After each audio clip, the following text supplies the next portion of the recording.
Day in the tariff war, US President Donald Trump all set to unveil a plan to impose tariffs on key trading partners, which could include India. The tariffs are likely to come into effect immediately. However, neither Trump or his administration has revealed any details regarding the structure of the duties or the countries that will be impacted. US officials have made it clear that top trading partners with whom the US has a large trade deficit will be the target of the tariffs. The US runs a trade deficit of $41 billion with India, which ranks 11th in a list topped by China, Mexico and Vietnam. So what can India expect? Our colleague Sanjay Suri reports from Washington on the proposed tariffs. Sanjay. Finally, it's T-Day. T for tariffs, we all know, but what tariffs? On who? Nobody knows. Presumably, one would think the White House knows, but not everyone's sure of that either. President Trump has no doubt said that it's all settled, but several reports continue to suggest a lack of unanimity even within the Trump cabinet on exactly what model of tariffs should be applied, on whom, who should be spared.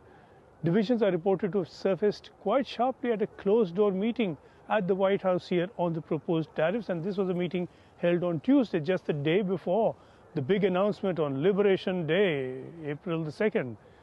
The broad debate has been on whether reciprocal tariffs should sit alongside some form of universal tariff.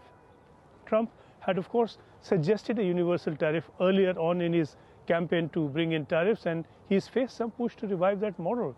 The more recent, more current approach has been for measured and negotiated reciprocal tariffs, and India and the US have been negotiating on those terms and on that basis. Trump has said, in line with all that, over the past couple of days, that he would prefer a deal to taking steps that he warned would not be pretty. And he has noted that India has agreed to drop tariffs. But we are all aware, of course, that there can be a difference between what Trump says and what he does. And so a worried world waits nervously.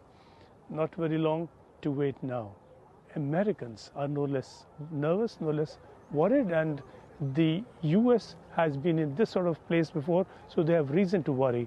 And that was close to a century back when the US raised tariffs under an act in 1930 drafted by Senator Smoot and Representative Hawley. And under that law that they brought in, tariffs were raised, and this provoked counter tariffs and set off the Great Depression. The Trump team is confident it will be different now, but already the Federal Reserve has cut growth estimates down straight away from 2.1% to 1.7%. A recession is expected. Trump himself has not ruled it out. The US is not exactly celebrating. The markets are down. They may not stay down if Trump can begin to deliver as promised, and no one really can say at the moment how big and if that is. Sanjay Suri, yes, nervousness around the world at this point in time. That is the view from Washington. But back home, India has made